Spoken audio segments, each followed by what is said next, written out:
الحمد لله رب العالمين وأشهد أن لا إله إلا الله وحده لا شريك له وأشهد أن محمدا عبده ورسوله صلى الله وسلم عليه وعلى آله وأصحابه أجمعين.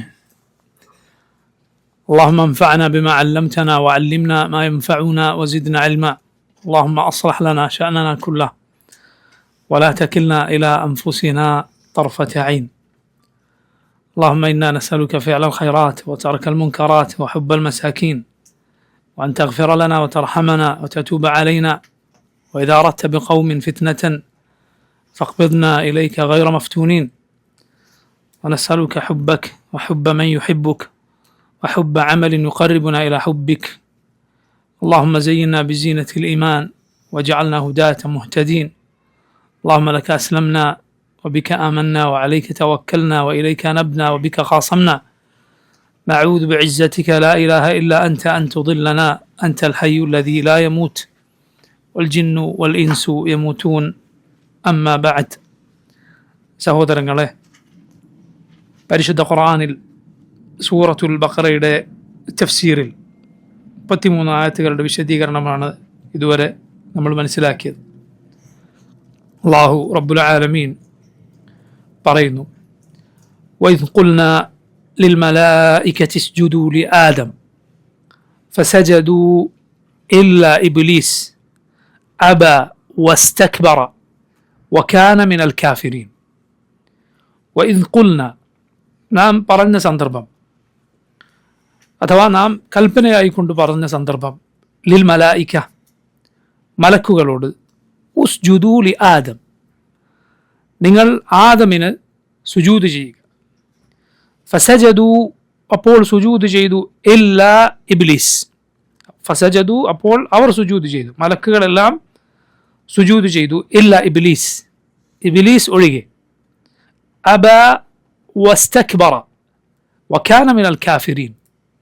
അബ, അവൻ വിസമ്മതിച്ചു, വസ്തക്ബറ, അവൻ അഹങ്കരിച്ചു, വകാന മിനൽ കാഫിരീൻ, അങ്ങനെ അവൻ കാഫിറുകളുടെ കൂട്ടത്തിൽ, അവിശ്വാസികളുടെ നിഷേധികളുടെ കൂട്ടത്തിൽ ആയിത്തീർന്നു. അല്ലാഹു സുബ്ഹാനഹു വ തആല നമ്മുടെ എല്ലാം പിതാവ്, മനുഷ്യരുടെ മുഴുവൻ പിതാവ്, ആദ്യത്തെ മനുഷ്യൻ ആദം അലൈഹിസ്സലാമിന് നൽകിയ ശ്രേഷ്ഠത ഈ ആയത്തിലൂടെ വിവരിക്കുന്നു. ആദം അലൈഹിസ്സലാമിൻ്റെ മഹത്വവും പ്രത്യേകതയും അള്ളാഹു അവിടുത്തേക്ക് നൽകിയ ആദരവും ഇതിലൂടെ നമുക്ക് മനസ്സിലാക്കാം. അള്ളാഹു അവൻ്റെ മലായികത്തിനെ ആദം അലൈഹിസ്സലാമിന് സുജൂദ് ചെയ്യിച്ചു. പരിശുദ്ധ ഖുർആനിൽ പറഞ്ഞ കാര്യം ആദം അലൈഹിസ്സലാമിൻ്റെ ശ്രേഷ്ഠതയായി പ്രത്യേകം പല സന്ദർഭങ്ങളിൽ എടുത്തു പറയപ്പെട്ട കാര്യമാണ്. നമ്മുടെ റസൂൽ സല്ലല്ലാഹു അലൈഹി വസല്ലം വിവരിച്ചിട്ടുള്ള ഹദീഥു ഷഫാഅ, അന്ത്യനാളിൽ നടക്കുന്ന ആ മഹത്തായ ഷഫാഅത്തിൻ്റെ ഹദീസ്, സുദീർഘമായ ഹദീസിൽ നമുക്ക് കാണാം, ആളുകളെല്ലാം മഹ്ശറിൽ അള്ളാഹു വിചാരണക്കെടുക്കാൻ വേണ്ടി ആര് റബ്ബിനോടിത് പറയും എന്നന്വേഷിച്ച് അവർ അതേക്കുറിച്ച് പരസ്പരം സംസാരിക്കുമ്പോൾ അവർ പറയും, നമുക്ക് ആദം അലൈഹിസ്സലാമിൻ്റെ അരികിലേക്ക് ചെല്ലാം. ആദം അലൈഹിസ്സലാമിനോട് അവർ ചെന്ന് പറയുന്നത്, അള്ളാഹു താങ്കളെ അവൻ്റെ കൈകൊണ്ട് പടച്ചിരിക്കുന്നു. വഅസ്ജദ ലക മലായികത, അള്ളാഹു അവൻ്റെ മലക്കുകളെ അങ്ങേക്ക് മുന്നിൽ സുജൂദ് ചെയ്യിച്ചിരിക്കുന്നു. ആദം അലൈഹിസ്സലാമിൻ്റെ പ്രത്യേകതയായി വന്നിട്ടുള്ള കാര്യമാണ്. അള്ളാഹു റബ്ബുൽ ആലമീൻ ആദം അലൈഹിസ്സലാമിന് നൽകിയ വലിയ ശ്രേഷ്ഠതയാണിത്. ഈ സുജൂദ് അള്ളാഹുവിനുള്ള ഇബാദത്താണ്. കാരണം ഇത് ചെയ്തിട്ടുള്ളത് അള്ളാഹുവിനെ അനുസരിച്ചുകൊണ്ടാണ്. ഇതാകട്ടെ ഇബാദത്തിൻ്റെ, ആരാധനയുടെ സുജൂദല്ല, മറിച്ച് ആദരവിൻ്റെ, ബഹുമാനത്തിൻ്റെ സുജൂദായിരുന്നു. അത് പഴയകാല ഉമ്മത്തുകളിൽ പലതിലും അനുവദിക്കപ്പെട്ടിരുന്നു. എന്നാൽ ഈ ഉമ്മത്തിൽ അങ്ങനെ ഒരു സുജൂദും, അങ്ങനെ ആദരവിൻ്റെ ഒരു സുജൂദ് പോലും അനുവദിക്കപ്പെട്ടിട്ടില്ല. ആരാധനയുടെ ഭാഗമായുള്ള സുജൂദല്ല അത്, മറിച്ച് അത് ആദരവിൻ്റെ ഭാഗമായുള്ള സുജൂദാണ്. ഇത് പഴയകാല ഉമ്മത്തുകളിൽ ഉണ്ടായിരുന്നു. അതുകൊണ്ടാണ് യൂസുഫ് അലൈഹിസ്സലാമിൻ്റെ ചരിത്രത്തിൽ നമുക്ക് കാണാം, യൂസുഫ് അലൈഹിസ്സലാം സ്വപ്നം കണ്ടു. യൂസുഫ് അലൈഹിസ്സലാം പറഞ്ഞതായി സൂറത്ത് യൂസുഫിൻ്റെ തുടക്കത്തിൽ നമുക്ക് കാണാം, യാ അബതി ഇന്നി റഅയ്തു അഹദ അശറ കൗകബൻ വശംസ വൽ ഖമറ റഅയ്തുഹും ലീ സാജിദീൻ. എൻ്റെ ഉപ്പ, ഞാൻ 11 നക്ഷത്രങ്ങളെയും സൂര്യനെയും ചന്ദ്രനെയും അവ എനിക്ക് സുജൂദ് ചെയ്യുന്നതായി കണ്ടു. ഏതാണ് 11 നക്ഷത്രങ്ങൾ? നക്ഷത്രങ്ങൾ എന്നത് 11 സഹോദരങ്ങളാണ് ഉദ്ദേശം. യാഖൂബ് അലൈഹിസ്സലാമിന് 12 മക്കളാണ്. അതുകൊണ്ടാണ് ബനു ഇസ്രായേൽ 12 ഗോത്രങ്ങളായത്. മൂസാ നബിയുടെ കാലത്ത് നമുക്കറിയാമല്ലോ 12 ഗോത്രങ്ങൾ. അവർക്ക് വേണ്ടി 12 ഉറവകൾ പൊട്ടിയൊഴുകി. അതുപോലെ ചില മുഫസ്സിറുകൾ പറഞ്ഞിട്ടുള്ളത്, കടൽ മൂസാ അലൈഹിസ്സലാം വടികൊണ്ടടിച്ചപ്പോൾ 12 വഴിയായി പിളർന്നു എന്ന് പല മുഫസ്സിറുകളും അഭിപ്രായപ്പെട്ടിട്ടുണ്ട്. ഒരു വഴിയല്ല, മറിച്ച് 12 ഗോത്രങ്ങൾക്ക് പോകാൻ 12 വഴികളായി അത് മാറി എന്ന് പറയപ്പെട്ടത് കാണാം. അപ്പോൾ നമുക്ക് 11 മക്കളുണ്ടായിരുന്നു, 11 സഹോദരങ്ങളുണ്ടായിരുന്നു യൂസുഫ് അലൈഹിസ്സലാമിന്. അവരും ശംസ വൽ ഖമർ, സൂര്യനും ചന്ദ്രനും, അത് മാതാപിതാക്കളാണ് ഉദ്ദേശം, എനിക്ക് സുജൂദ് ചെയ്യുന്നതായി കണ്ടു എന്നാണ്. പിന്നീട് ആ സൂറത്തിൻ്റെ അവസാനം നമുക്ക് കാണാം അവർ എന്തു ചെയ്തു? സുജൂദ് ചെയ്തു എന്നാണ്. അപ്പോൾ യൂസുഫ് അലൈഹിസ്സലാം പറഞ്ഞു, ഹാദ തഅവീലു റുയായി ഖദ് ജഅലഹാ റബ്ബി ഹഖ്ഖ. ഇതാണ് എൻ്റെ സ്വപ്നത്തിൻ്റെ പൂർത്തീകരണം, എൻ്റെ റബ്ബ് അത് സാക്ഷാത്കരിച്ചിരിക്കുന്നു, അതുപോലെ സംഭവിച്ചു. അതെല്ലാം ആദരവിൻ്റെ സുജൂദാണ്. അത് പഴയകാല ഉമ്മത്തുകളിൽ അനുവദിക്കപ്പെട്ടിരുന്നു, എന്നാൽ ഈ ഉമ്മത്തിൽ അത് അനുവദിക്കപ്പെട്ടിട്ടില്ല. നമ്മുടെ റസൂൽ സല്ലല്ലാഹു അലൈഹി വസല്ലമയുടെ കാലത്ത് സഹാബത്തിൽ ചിലർ അവർ മറ്റുള്ള നാടുകളിലെ ഭരണാധികാരികളുടെ അനുയായികൾ അവർക്ക് ചുറ്റും, അവരുടെ പുരോഹിതന്മാർക്ക് മറ്റും മുന്നിൽ സുജൂദ് ചെയ്യുന്നത് കണ്ടു. നബി സല്ലല്ലാഹു അലൈഹി വസല്ലമയോട് വന്നിട്ട് പറഞ്ഞു, നബിയെ, ആ ഒരു ആദരവ് അർപ്പിക്കപ്പെടാൻ അങ്ങാണല്ലോ കൂടുതൽ അർഹനായിട്ടുള്ളത്, അങ്ങനെ അവർ ആദരിക്കുന്നു, അങ്ങനെയാണല്ലോ അതിനേറ്റവും അർഹൻ. അപ്പോൾ നബി സല്ലല്ലാഹു അലൈഹി വസല്ലം പറഞ്ഞു, ലൗ കുൻതു ആമിറൻ അഹദൻ അൻ യസ്ജുദ ലി അഹദിൻ ലഅമർതുൽ മർഅത അൻ തസ്ജുദ ലി സൗജിഹാ. റസൂലുള്ളാഹി സ്വല്ലല്ലാഹു അലൈഹി വസല്ലം പറഞ്ഞു, ലൗ കുൻതു ആമിറൻ അഹദൻ, ഞാൻ ആരോടെങ്കിലും കൽപ്പിച്ചിരുന്നെങ്കിൽ, എന്ത് കൽപ്പിച്ചിരുന്നെങ്കിൽ? യസ്ജുദ ലി അഹദ്, ആർക്കെങ്കിലും മുന്നിൽ സുജൂദ് ചെയ്യാൻ ഞാൻ കൽപ്പിച്ചിരുന്നുവെങ്കിൽ ലഅമർതുൽ മർഅ, ആരോട് കൽപ്പിച്ചാനെ? ഒരു സ്ത്രീയോട് കൽപ്പിച്ചാണ് യസ്ജുദ ലി സൗജിഹ, അവിടെ ഭർത്താവിന് മുന്നിൽ സുജൂദ് ചെയ്യാൻ. ഇതേത് സുജൂദാണ്? ഇബാദത്തിൻ്റെ സുജൂദാണോ അതല്ല ആദരവിൻ്റെ സുജൂദാണോ? ആദരവിൻ്റെ സുജൂദാണ്. കാരണം അല്ലാഹുവിൻ്റെ റസൂൽ സ്വല്ലല്ലാഹു അലൈഹി വസല്ലം ഒരിക്കലും എന്തു പറയുകയില്ല, ആരെങ്കിലും ഇബാദത്ത് ചെയ്യാൻ, ആരാധിക്കാൻ ഞാൻ പറയുമായിരുന്നെങ്കിൽ, ഒരു പെണ്ണിനോട് അവളുടെ ഭർത്താവിനെ ആരാധിക്കാൻ ഞാൻ പറഞ്ഞ എന്ന് നബി സല്ലല്ലാഹു അലൈഹി വസല്ലം ഒരിക്കലും പറയുകയില്ല. അത് ഇബാദത്തിൻ്റെ സുജൂദല്ല, മറിച്ച് അത് ആദരവിൻ്റെ സുജൂദാണ്. പക്ഷെ അതുപോലും പാടില്ല, ഹറാമാണ്. അള്ളാഹു അല്ലാത്തവർക്ക് മുന്നിൽ ആരെങ്കിലും സുജൂദ് ചെയ്താൽ ഇസ്ലാമിൽ അവൻ്റെ വിധി, അവൻ ഇസ്ലാമിൽ പുറത്തു വരിക്കുന്നതാണ്, മുശ്രിക്കായിരിക്കുന്നു. ഒരാൾ ഒരു ബിംബത്തിന് മുന്നിൽ സുജൂദ് ചെയ്തു, അല്ലെങ്കിൽ ഒരാൾ ഒരു ഖബറിന് മുന്നിൽ സുജൂദ് ചെയ്തു, ഇസ്ലാമിൽ അവൻ്റെ വിധി എന്താണ്? ആ പ്രവൃത്തി കൊണ്ട് ഇസ്ലാമിൽ പുറത്തു വരിക്കുന്നു. മനസ്സിലായില്ലേ? ഇസ്ലാമിൽ നിന്ന് പുറത്തു പോകാൻ കാരണമാകുന്ന വിശ്വാസമുണ്ട്, വാക്കുണ്ട്, പ്രവൃത്തിയുണ്ട്, അതുപോലെ സംശയിക്കലുണ്ട്. വാക്കുണ്ട്, ഒരാൾ അള്ളാഹുവിനെ ചീത്ത പറഞ്ഞു, റസൂലുള്ളാഹി സ്വല്ലല്ലാഹു അലൈഹി വസല്ലമയെ ചീത്ത പറഞ്ഞു, നീ അത് ചീത്ത പറഞ്ഞപ്പോൾ എൻ്റെ മനസ്സിൽ എന്തായിരുന്നു എന്ന് ചോദിച്ചിട്ടാണോ അവൻ്റെ മേൽ വിധി പറയുക? അല്ല, പറഞ്ഞോട് അവൻ ഇസ്ലാമിൽ പുറത്താണ്. മനസ്സിലായില്ലേ? കരുതി കൂട്ടി പറഞ്ഞാണ്, അവൻ്റെ ബോധമുണ്ടായിരിക്കും പറഞ്ഞതാണ്, നാവ് തെറ്റിപ്പോയതല്ല, ബോധപൂർവമാണ് പറഞ്ഞത്. എങ്കിൽ ആ വാക്കോട് എന്തായിരിക്കുന്നു? അവൻ ഇസ്ലാമിൽ നിന്ന് പുറത്തു പോയിരിക്കുന്നു. അള്ളാഹുവിനൊരാൾ ചീത്ത പറഞ്ഞാൽ, റസൂലുള്ളാഹി സ്വല്ലല്ലാഹു അലൈഹി വസല്ലം ചീത്ത വിളിച്ചാൽ, അതുപോലെ പ്രവർത്തനം കൊണ്ട് ഇസ്ലാമിൽ നിന്ന് ആളുകൾ പുറത്തു പോകും. അതിനൊന്നാണ് എന്ത്? ഒരു ബിംബത്തിനോ ഒരു കുരിശിനോ ഒരു ഖബറിനോ മുന്നിൽ ഒരാൾ സുജൂദ് ചെയ്താൽ ആ പ്രവൃത്തി കൊണ്ട് അവൻ ഇസ്ലാമിൽ പുറത്തു പോയിരിക്കുന്നു. സല്ലല്ലാഹു അലൈഹി വസല്ലം. ഈ പഴയ സുജൂദ് എന്ന് പറയുന്നത് അത് ആദരവിൻ്റെ സുജൂദാണ്, അത് അള്ളാഹു കൽപ്പിച്ചതാണ്. അതുകൊണ്ട് അത് അള്ളാഹുവിനുള്ള ഇബാദത്താണ്. അള്ളാഹുവാണ് അത് കൽപ്പിച്ചത്. അള്ളാഹു പറയുന്നു നാം കൽപ്പിച്ചു, അപ്പോൾ അത് അള്ളാഹുവിനുള്ള ഇബാദത്താണ്. ഏതുപോലെ നിങ്ങൾ നോക്കൂ, ഒരാൾ കൊലപാതകം നടത്തുക എന്നത് കൊടിയ തിന്മയാണ്. സ്വന്തം മക്കളെ ആയാലോ, സ്വന്തം മക്കളെ കൊന്നാലോ, അത് കൊലപാതകങ്ങളിൽ ഏറ്റവും കടുത്ത കൊലപാതകമാണ്. അതുകൊണ്ടാണ് നബി സല്ലല്ലാഹു അലൈഹി വസല്ലം പറഞ്ഞത്, നബിയോട് ഇബ്നു മസ്ഊദ് റളിയല്ലാഹു അൻഹു ചോദിച്ചു, നബി അയ്യു ദംബി അഅ്ലം, നബി ഏതാണ് ഏറ്റവും വലിയ തിന്മ, ഏറ്റവും ഗുരുതരമായ തിന്മ? റസൂലുള്ളാഹി സ്വല്ലല്ലാഹു അലൈഹി വസല്ലം പറഞ്ഞു, അൻ തജഅല ലില്ലാഹി നിദ്ദൻ വഹുവ ഖലഖക്, അള്ളാഹുവാണ് നിന്നെ പടച്ചത് എന്നിരിക്കെ നീ അവനിൽ പങ്കു ചേർക്കലാണ്, അള്ളാഹുവിന് നീ സമന്മാരെ ഉണ്ടാക്കലാണ്. സുമ്മ ഐ, പിന്നെ ഏതാണ് നബിയെ? നബി സല്ലല്ലാഹു അലൈഹി വസല്ലം പറഞ്ഞു, അൻ തഖ്തുല വലദക മഖാഫത അൻ യഅകുല മഅക്, നിന്റെ കൂടെ തിന്നും നിന്റെ ഭക്ഷണത്തിൽ പങ്കുചേരും എന്ന് പേടിച്ച് നീ നിന്റെ സന്താനത്തെ കൊന്നുകളയലാണ്. സ്വന്തം കുഞ്ഞിനെ കൊന്നുകളയുന്നത് കൊലപാതകങ്ങളിൽ ഏറ്റവും കടുത്ത കൊലപാതകമാണ്. ഇബ്രാഹിം അലൈഹിസ്സലാം എന്തിനാണ് ഇസ്മായിൽ അലൈഹിസ്സലാമിനെ കൂട്ടിയിട്ട് പോയത്?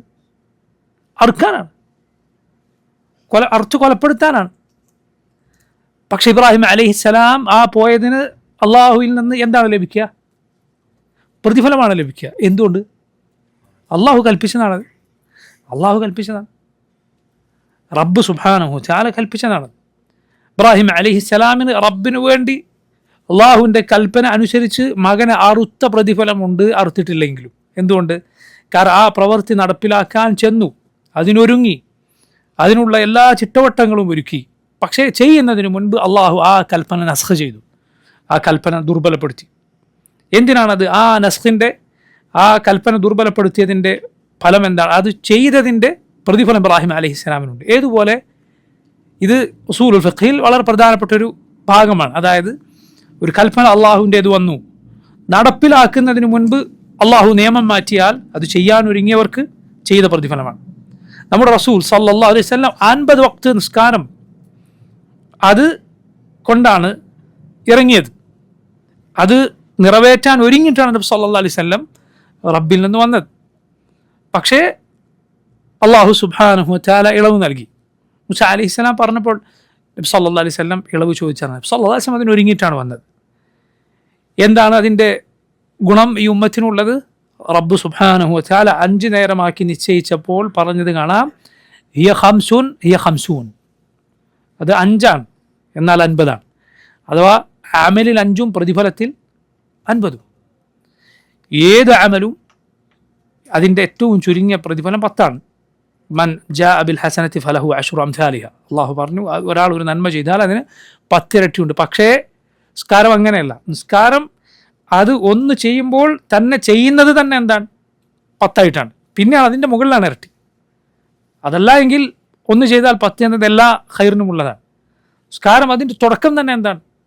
ഒന്ന് നിസ്കരിച്ചത് 10 നിസ്കരിച്ചാൽ പിന്നെയാണ് അതിൻ്റെ മുകളിലാണ് ഇരട്ടി എന്ന് പണ്ഡിതന്മാർ ഈ ഹദീസുകൾ വിശദീകരിച്ച് പറഞ്ഞത് കാണാം. പറഞ്ഞു വന്നത് ആദം അലൈഹിസ്സലാമിന് ചെയ്യാൻ പറഞ്ഞ സുജൂദ് അള്ളാഹു കൽപ്പിച്ച സുജൂദാണ്. അതുകൊണ്ട് അത് അള്ളാഹുവിനുള്ള ഇബാദത്താണ്. ആദം അലൈഹിസ്സലാമിനുള്ള ആദരവായിട്ടാണ് അത് നിശ്ചയിച്ചിട്ടുള്ളത്. ഇത് അള്ളാഹു കൽപ്പിച്ചപ്പോൾ ഫസജദു, മലക്കുകളെല്ലാം സുജൂദ് ചെയ്തു, ഇല്ലാ ഇബ്ലീസ്, ഇബ്ലീസ് ഒഴികെ. സൂറത്തുൽ കഹ്ഫിൽ അള്ളാഹു പറഞ്ഞു, കാന മിനൽ ജിൻ, അവൻ ജിന്ന് വർഗത്തിൽപ്പെട്ടവനാണ്, അവൻ മലക്കുകളുടെ വർഗത്തിലായിരുന്നില്ല. ഇബ്ലീസിനെ പിടികൂടിയത് എന്താണ്? അവൻ്റെ അഹങ്കാരമാണ് അവനെ അതിൽ നിന്ന് തടഞ്ഞത്. നബി സല്ലല്ലാഹു അലൈഹി വസല്ലം പറഞ്ഞു, ലാ യദ്ഖുലുൽ ജന്ന മൻ കാന ഫീ ഖൽബിഹി മിസ്ഖാലു ഹബ്ബത്തിൻ മിൻ കിബ്ർ, അണുമണിത്തൂക്കം അഹങ്കാരം ഹൃദയത്തിലുള്ളവൻ സ്വർഗത്തിൽ പ്രവേശിക്കുകയില്ല. അതുപോലെ മുഫസ്സിറുകൾ ഇബ്ലീസിൻ്റെ ചരിത്രം വിവരിച്ചുകൊണ്ട് പറഞ്ഞത് കാണാം, അവനെ പിടികൂടിയത് ഉജുബാണ്, ഗുറൂറാണ്. അവൻ സ്വന്തം കാര്യത്തിൽ അത്ഭുതം കൂറി, ഞാൻ വലിയ ആളാണ്, അള്ളാഹു എനിക്ക് എൻ്റെ മേന്മ കൊണ്ടാണ് എനിക്ക് പലർക്കുമില്ലാത്ത പല പ്രത്യേകതകളും നൽകിയത്. നോക്കൂ, അവൻ മലക്കുകളുടെ വർഗത്തിൽപ്പെട്ടവനായിരുന്നില്ല, പക്ഷെ എന്നിട്ടും അവൻ മലക്കുകളുടെ കൂടെയായിരുന്നു കഴിഞ്ഞിരുന്നത്. അത് പലർക്കുമില്ലാത്ത പ്രത്യേകതയാണ്, ആർക്കുമില്ലാത്ത പ്രത്യേകതയാണ്. ഇതെനിക്ക് റബ്ബ് എന്തുകൊണ്ട് എൻ്റെ മേന്മ കൊണ്ട് തന്നതാണ്. ഈ ദസീസത്ത്, മോശമായ ഈ ചിന്ത അവൻ്റെ മനസ്സിൽ അവൻ്റെ മനസ്സിലുണ്ട് എന്ന് റബ്ബ് സുബ്ഹാനഹു വതആല അറിഞ്ഞിട്ടുണ്ട്. റബ്ബ് അത് പുറത്തേക്ക് കൊണ്ടുവന്നു ഈ പരീക്ഷണത്തിലൂടെ.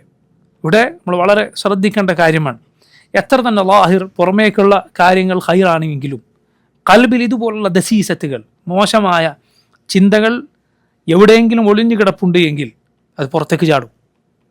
ചിലപ്പോൾ അത് അവസാന സമയത്തായിരിക്കും പുറത്തേക്ക് ചാടുന്നത്. അതിൽ വളരെ മോശമാണ് ഒരാൾ സ്വന്തത്തെക്കുറിച്ച് താൻ വലിയ ആളാണ് എന്ന് വിചാരിക്കുക എന്നത്.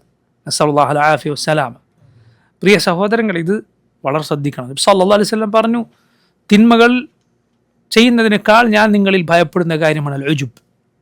ഉജുബ് തോന്നുക, സ്വയം താൻ കേമനാണെന്ന് തോന്നുക. മറിച്ച് ഖൈറിൻ്റെ യഥാർത്ഥ നന്മയുടെ ആളുകൾ അവനവനെ അവൻ്റെ മനസ്സിൽ മോശമായിട്ടാണ് കാണുക എന്നതാണ്.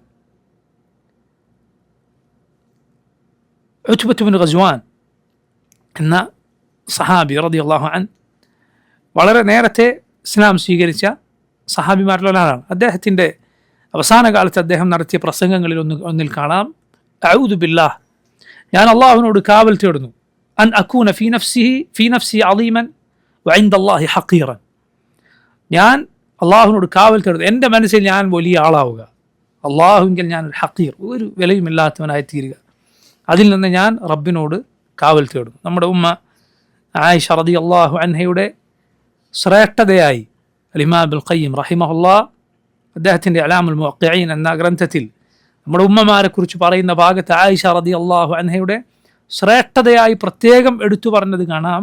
നമ്മുടെ ഉമ്മയെക്കുറിച്ച് മുനാഫിക്കുകൾ ആ മോശമായ ആരോപണം പറഞ്ഞുണ്ടാക്കിയപ്പോൾ അതേക്കുറിച്ച് നമ്മുടെ ഉമ്മ റളിയല്ലാഹു അൻഹ പറഞ്ഞത് എന്താണ്? ഞാൻ ഒരിക്കലും പ്രതീക്ഷിച്ചിരുന്നില്ല അള്ളാഹു എന്നെക്കുറിച്ച് അന്ത്യനാൾ വരെ മുസ്ലിമീങ്ങൾ ഓതുന്ന ആയത്തുകൾ അവതരിപ്പിക്കുമെന്ന്. മറിച്ച് ഞാൻ പ്രതീക്ഷിച്ചിരുന്നത് അള്ളാഹു റസൂൽ സല്ലല്ലാഹു അലൈഹി വസല്ലമക്ക് ഒരു സ്വപ്നം കാണിച്ചു കൊടുത്തിട്ട് എൻ്റെ നിരപരാധിത്വം ബോധ്യപ്പെടുത്തിയിരുന്നെങ്കിൽ എന്നാണ്. അവിടെ ആയിഷ റളിയല്ലാഹു അൻഹ പറഞ്ഞത് കാണാം, കുൻതു അഹ്ഖറ ഫീ നഫ്സി മിൻ അൻ യുനസ്സില അല്ലാഹു ഫിയ ആയാത്തിൻ തുത്ല. കുൻതു അഹ്ഖറ ഫീ നഫ്സി, ഞാൻ എൻ്റെ നഫ്സിൽ വളരെ ഹഖീറായിരുന്നു, ഒരു വിലയുമില്ലാത്ത ആളായിരുന്നു. ഞാൻ എന്നെക്കുറിച്ച് കണ്ടത് എങ്ങനെയാണ്? ഒരു വിലയുമില്ലാത്ത ആളായിട്ടാണ്. അള്ളാഹു എന്നെക്കുറിച്ച് ഇങ്ങനെ ആളുകൾ പാരായണം ചെയ്യുന്ന ഒരു ആയത്ത് അവതരിപ്പിക്കുക എന്നതിനൊന്നും ഒരിക്കലും അർഹതയില്ലാത്ത ഒരാളായിട്ടാണ് ഞാൻ എന്നെ കണ്ടത്. ആരാണ് പറയുന്നത്? റസൂലുള്ളാഹി സ്വല്ലല്ലാഹു അലൈഹി വസല്ലം ഹബീബത്താണ്. അള്ളാഹുവിൻ്റെ റസൂൽ സ്വല്ലല്ലാഹു അലൈഹി വസല്ലം ഈ ലോകത്തെയും പരലോകത്തെയും സൗജാണ്, ഇണയാണ് നമ്മുടെ ഉമ്മ ആയിഷ റളിയല്ലാഹു അൻഹ. എന്തായിരിക്കും ആ സ്ഥാനം? സ്വല്ലല്ലാഹു അലൈഹി വസല്ലം പറഞ്ഞു, വഫദ്ലു ആയിഷ അലാ സായിരി നിസാ കഫദ്ലി الثريد അലാ സായിരി الطعام. ആയിഷയുടെ മറ്റു സ്ത്രീകൾക്ക് മേലുള്ള ശ്രേഷ്ഠത സരീദിന്, അറബികൾക്ക് വളരെ പ്രിയമുണ്ടായിരുന്ന ഒരു ഭക്ഷണ പദാർത്ഥമാണത്. അവരുടെ ഖുബ്സും ലഹ്മും എല്ലാം കൂട്ടിക്കലർത്തിയ വളരെ സ്വാദിഷ്ടമായൊരു ഭക്ഷണ പദാർത്ഥം. അതിന് മറ്റുള്ള ഭക്ഷണ പദാർത്ഥങ്ങൾക്ക് മേലുള്ള ശ്രേഷ്ഠത എന്താണോ അതുപോലെയാണ് ആയിഷയ്ക്ക് മറ്റുള്ള സ്ത്രീകളുടെ മേലുള്ള ശ്രേഷ്ഠത. സല്ലല്ലാഹു അലൈഹി വസല്ലമയുടെ അംർ ഇബ്നുൽ ആസ് റളിയല്ലാഹു അൻഹു ചോദിച്ചു, മൻ അഹബ്ബുൻ നാസി ഇലൈക്, നബി അങ്ങേക്ക് ഏറ്റവും പ്രിയമാരോടാണ്? റസൂലുള്ളാഹി സ്വല്ലല്ലാഹു അലൈഹി വസല്ലം പറഞ്ഞു, ആയിഷ. സുമ്മ മൻ, അംർ ഇബ്നുൽ ആസ് ചോദിച്ചു, പിന്നെ ആരാണ്? ഖാല അബൂഹ. സല്ലല്ലാഹു അലൈഹി വസല്ലം പറഞ്ഞു, അവളുടെ ഉപ്പ. അതുപോലും ആയിഷയിലേക്കാണ് ചേർത്തി പറഞ്ഞുകൊണ്ടാണ് നബി സല്ലല്ലാഹു അലൈഹി വസല്ലം പറയുന്നത്. പുരുഷന്മാരിൽ നിന്ന് ആരെ എന്നാണ് ചോദിക്കുന്നത്. ആരെയാണ് നബി അങ്ങേക്ക് ഏറ്റവും ഇഷ്ടം? നബി സല്ലല്ലാഹു അലൈഹി വസല്ലം പറഞ്ഞു ആയിഷ. സുമ്മമൻ എന്നല്ല, ഞാൻ നേരത്തെ പറഞ്ഞതുപോലെയല്ല, മിനർ റിജാൽ, പുരുഷന്മാരിൽ നിന്ന് ആരെ? അപ്പോൾ നബി സല്ലല്ലാഹു അലൈഹി വസല്ലം പറഞ്ഞു അബൂഹ, അവളുടെ ഉപ്പയെ. പിന്നെ ആരെ? പിന്നെ ഉമറിനെ. അംർ ഇബ്നുൽ ആസ് റളിയല്ലാഹു അൻഹു പറഞ്ഞത് കാണാൻ ഞാൻ പിന്നെ അധികം ചോദിച്ചില്ല, കാരണം നബി എങ്ങനെ എൻ്റെ പേര് അവസാനം പറഞ്ഞെങ്കിലോ. അംർ ഇബ്നുൽ ആസ് റളിയല്ലാഹു അൻഹു ഇത് ചോദിക്കാനുള്ള കാരണം സല്ലല്ലാഹു അലൈഹി വസല്ലമയുടെ പെരുമാറ്റം കണ്ടാൽ പൊതുവെ ആളുകൾക്ക് തോന്നുന്നത് നബിക്ക് തന്നെയാണ് ഏറ്റവും ഇഷ്ടം എന്നാണ്. സല്ലല്ലാഹു അലൈഹി വസല്ലമയുടെ പെരുമാറ്റം കണ്ടാൽ ആളുകൾക്ക് തോന്നും എന്നെയാണ് അള്ളാഹുവിൻ്റെ റസൂൽ സല്ലല്ലാഹു അലൈഹി വസല്ലമക്ക് ഏറ്റവും ഇഷ്ടം. അംർ ഇബ്നുൽ ആസ് റളിയല്ലാഹു അൻഹു അതായിരിക്കുമോ നബിയുടെ നാവിൽ നിന്ന് അത് കേൾക്കാനുള്ള കൊതി കൊണ്ട് ചോദിച്ചതാണ്. നബി സല്ലല്ലാഹു അലൈഹി വസല്ലം പറഞ്ഞു ആയിഷയാണ്. പുരുഷന്മാരിൽ നിന്നാരെ? അബൂഹ, അവളുടെ പിതാവിന്. സഹാബത്ത് റളിയല്ലാഹു അൻഹും നബി സല്ലല്ലാഹു അലൈഹി വസല്ലമക്ക് എന്തെങ്കിലും സമ്മാനങ്ങൾ കൊണ്ടുകൊടുക്കുമ്പോൾ നബി ആയിഷയുടെ വീട്ടിലായിരിക്കുമ്പോഴാണ് കൊണ്ടുകൊടുക്കാറുണ്ടായിരുന്നത്. മറ്റുള്ള ഭാര്യമാർ ഫാത്തിമയെ കൊണ്ട് ഇത് പരാതിയായി നബി സല്ലല്ലാഹു അലൈഹി വസല്ലമയോട് പറയിപ്പിച്ചു. എന്താ ആളുകളോട് ഇത് ഏത് വീട്ടിലാണെന്ന് നോക്കാതെ കൊണ്ടുകൊടുക്കാൻ പറയണം, ആയിഷയുടെ വീട്ടിലായിരിക്കും മാത്രം എന്തുകൊണ്ടാണ് കൊണ്ടുതരുന്നത്? നബി സല്ലല്ലാഹു അലൈഹി വസല്ലം വീണ്ടും ഇത് ആവർത്തിച്ചപ്പോൾ പറഞ്ഞു, മോളെ എന്നെ വിട്ടേക്കൂ, വല്ലാഹി ജിബ്രീൽ ജിബ്രീൽ എൻ്റെ അരികിലേക്ക് ഞാൻ ആയിഷയുടെ വിരിപ്പിലുണ്ടായിരിക്കെ മാത്രമേ വരാറുള്ളൂ. മറ്റുള്ള ഭാര്യമാരുടെ വിരിപ്പിലായിരിക്കും ജിബ്രീൽ അലൈഹിസ്സലാം എൻ്റെ അരികിലേക്ക് വഹയുമായി വരാറില്ല. മറിച്ച് ആരുടെ വിരിപ്പിലായിരിക്കാണ് വരിക? ആയിഷ റളിയല്ലാഹു അൻഹയുടെ വീട്ടിൽ. അതും സഹാബത്തിൻ്റെ അമലും യോജിച്ചു വന്നു. ജിബ്രീൽ അലൈഹിസ്സലാം വഹയുമായി വരുന്നതും സഹാബത്ത് ഹദിയയുമായി വരുന്നതും യോജിച്ചിട്ടാണ് വന്നിട്ടുള്ളത്. ഈ പ്രത്യേകതകളെല്ലാമുള്ള അബൂബക്കർ സിദ്ദീഖിൻ്റെ മകൾ സിദ്ദീഖ് ബിൻത് സിദ്ദീഖ് റളിയല്ലാഹു അൻഹ പറഞ്ഞത് എന്താ? കുന്തു അഹ്ഖറ ഫീ നഫ്സി, ഞാൻ എൻ്റെ മനസ്സിൽ എത്രയോ നിസാരയായിരുന്നു എന്നാണ്. അതാണ് പരിപൂർണം നേടിയ ഖൈറിൻ്റെ ആളുകൾ. അവർ ഇഹ്സാനും അതോടൊപ്പം ഭയവും. അവർ നന്മ ചെയ്യുന്നതിന് അവനവനെ ചെറുതായിക്കണം. എന്നാൽ മോശക്കാരായ ആളുകൾ അവരുടെ പ്രവർത്തനം മോശമായിരിക്കും, അതോടൊപ്പം അവർ അവരവരെ വലുതായി കാണും. കൊള്ളാവുന്ന ആളാണ്, കേമന്മാരാണ് എന്ന് വിചാരിക്കും. ഇത് വളരെ മോശമായ കാര്യമാണ്. ഇത് അഹങ്കാരത്തിലേക്ക് നയിക്കും. അഹങ്കാരം നോക്കൂ, അള്ളാഹുവിൻ്റെ കൽപ്പന ധിക്കരിക്കുന്നതിലേക്ക് നയിക്കും. മുൻഗാമികൾ പറഞ്ഞത് കാണാം, അള്ളാഹുവിനോടുള്ള ധിക്കാരം ആദ്യമായി ലോകത്തുണ്ടായത് അതിൻ്റെ കാരണം കിബറായിരുന്നു, അഹങ്കാരമായിരുന്നു. ബിലീസിനെ ഇതിലേക്ക് നയിച്ചത് അവൻ്റെ കിബറാണ്. അവനെ വലുതായി കണ്ടു. ആദം അലൈഹിസ്സലാമിനെ ബിലീസ് തന്നെക്കാൾ ശ്രേഷ്ഠത കുറഞ്ഞ ആളായി കണ്ടു.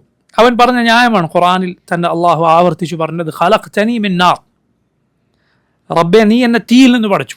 അന ഖൈറും മിൻ, ഞാൻ ആദമിനേക്കാൾ ശ്രേഷ്ഠനാണ്, നീ എന്നെ തീയിൽ നിന്ന് പടച്ചു, നീ ആദമിനെ മണ്ണിൽ നിന്ന് പടച്ചു. നോക്കൂ നിങ്ങൾ, അവൻ്റെ ഈ ന്യായം മോശമായ ന്യായമാണ്. യഥാർത്ഥത്തിൽ ആ പറഞ്ഞ ന്യായം തന്നെ ശരിയല്ല. തീ എങ്ങനെയും മണ്ണിനേക്കാൾ ഖൈറല്ല. ഒന്നത്. രണ്ട്, ആദം അലൈഹിസ്സലാമിന് അള്ളാഹു പഠിച്ചതെങ്ങനെയാണ്? അവൻ്റെ കൈകൾ കൊണ്ടാണ് അവൻ പഠിച്ചത്. അള്ളാഹുവിൻ്റെ കൈകൾ കൊണ്ടാണ് അവൻ ആദം അലൈഹിസ്സലാമിനെ സൃഷ്ടിച്ചത്. ഇതെത്ര വലിയ ശ്രേഷ്ഠതയാണ്. അതുകൂടാതെ അള്ളാഹു കൽപ്പിച്ചതാണിത്. അള്ളാഹു റൂഹ് ഊതുകയും എന്നിട്ട് റബ്ബ് സുബ്ഹാനഹു വ തആല കൽപ്പിച്ച കൽപ്പനയാണ് ഈ സുജൂദ്. അതിനവൻ തയ്യാറായില്ല. ചില പണ്ഡിതന്മാർ നിസ്കാരം ഉപേക്ഷിക്കുന്നത് ഇസ്ലാമിൽ നിന്ന് പുറത്തു പോകുന്ന കുഫറാണ് എന്നതിന് ഈ തെളിവ് പിടിച്ചത് കാണാം. നിസ്കരിക്കാത്തവൻ കാഫറാണ് എന്നതിന് ഇത് തെളിവ് പിടിച്ചു. കാരണം അള്ളാഹു ചെയ്യാൻ പറഞ്ഞ സുജൂദ് ചെയ്തില്ല. അള്ളാഹു ചെയ്യാൻ പറഞ്ഞ സുജൂദ് ചെയ്യാത്തവൻ കാഫറായിപ്പോയി. വകാന മിനൽ കാഫിരീൻ. അതിന് പണ്ഡിതന്മാർ പറഞ്ഞതുപോലെ ഇതല്ലാത്ത വ്യക്തമായ സറീഹായ ധാരാളം തെളിവുകൾ വേറെയുണ്ട്. എന്നാൽ മുൻഗാമികൾ തെളിവ് പിടിച്ച കാര്യമാണിത്, സംശയമില്ല കാര്യത്തിൽ. നബി സല്ലല്ലാഹു അലൈഹി വസല്ലം പറഞ്ഞിട്ടുണ്ട്, അൽ അഹ്ദു അല്ലദീ ബൈനനാ വബൈനഹും അസ്സലാ ഫമൻ തറകഹ ഫഖദ് കഫർ. നമുക്കും അവർക്കും ഇടയിലുള്ള രേഖ എന്ന് പറയുന്നത് നിസ്കാരമാണ്. അതാരെങ്കിലും ഉപേക്ഷിച്ചാൽ അവൻ കാഫറായി പോയിരിക്കുന്നു. നിസ്കാരം മടി കൊണ്ട് ഉപേക്ഷിച്ചാൽ തന്നെ, നിസ്കാരം എന്നൊരു സംഗതി ഇല്ല എന്ന് പറഞ്ഞ് നിഷേധിച്ചാൽ അവൻ കാഫറാണെന്നതിൽ ആർക്കും യാതൊരു തർക്കവുമില്ല. എന്നാൽ മടി കാരണത്താണ്, നിസ്കാരമൊക്കെ വേണ്ടത് തന്നെയാണ് എന്നാണെങ്കിലും എന്ന് അവൻ വിശ്വസിച്ചാലും നിസ്കാരം ഉപേക്ഷിച്ചാൽ അവൻ കാഫറായി പോകും. മനസ്സിലായില്ലേ? അതാണ് സഹാബത്ത് റളിയല്ലാഹു അൻഹും അവരുടെ ഏകോപിച്ച അഭിപ്രായമെന്ന് താബിഈങ്ങൾ പറഞ്ഞത് കാണാം. നിസ്കാരം ഉപേക്ഷിച്ചവൻ കാഫറാണ്, അതിൽ യാതൊരു സംശയവുമില്ല. മനസ്സിലായില്ലേ? ഇനി നോക്കൂ, ഏത് നിലക്കായാലും നിസ്കാരം ഇസ്ലാമിക ഭരണകൂടത്തിന് കീഴിൽ ഒരുവൻ ഉപേക്ഷിച്ചാൽ അവനുള്ള ശിക്ഷ വധശിക്ഷയാണ് എന്ന കാര്യത്തിൽ എന്തില്ല, തർക്കമില്ല. നമ്മളെ ശിക്ഷ വധശിക്ഷയാണ്. സല്ലല്ലാഹു അലൈഹി വസല്ലം. നോക്കൂ, ഈ സുജൂദ് കാരണത്താൽ ഇബ്ലീസ് നമ്മൾ ഖിറാഅത്തിന്റെ ആയത്തോതി സുജൂദ് ചെയ്താൽ പിന്മാറി നിന്ന് കരയുമെന്ന് നബി സല്ലല്ലാഹു അലൈഹി വസല്ലം പറഞ്ഞിട്ടുണ്ട്. അബൂ ഹുറൈറ റളിയല്ലാഹു അൻഹു ഉദ്ധരിക്കുന്ന ഹദീസിൽ നമുക്ക് കാണാം, ഇദാ ഖറഅ ഇബ്നു ആദം അസ്സജ്ദ, ഒരു മനുഷ്യൻ സുജൂദിന്റെ ആയത്ത്, തിലാവത്തിന്റെ സുജൂദുള്ള ആയത്ത് പാരായണം ചെയ്യുകയും ഫസജത്, എന്നിട്ട് സുജൂദ് നിർവഹിക്കുകയും ചെയ്താൽ ഇഅ്തസല ശൈത്താനു യബ്കി, ശൈത്താൻ കരഞ്ഞുകൊണ്ട് അവൻ പിന്മാറി നിൽക്കും. അവൻ കരയും, മാറി നിന്ന് കരയും. യഖൂൽ, അവൻ പറയും യാ വൈലഹ്, അവൻ്റെ നാശമേ എന്ന് പറഞ്ഞ് അവൻ കരയും. ഉമർ ഇബ്നു ആദം ബിസ്സുജൂദി ഫസജദ ഫലഹുൽ ജന്ന, ആദമിൻ്റെ പുത്രനിതാ അള്ളാഹു ഒരു സുജൂദ് ചെയ്യാൻ കൽപ്പിച്ചപ്പോൾ സുജൂദ് ചെയ്യുന്നു, അവനുള്ളത് സ്വർഗമാണ്.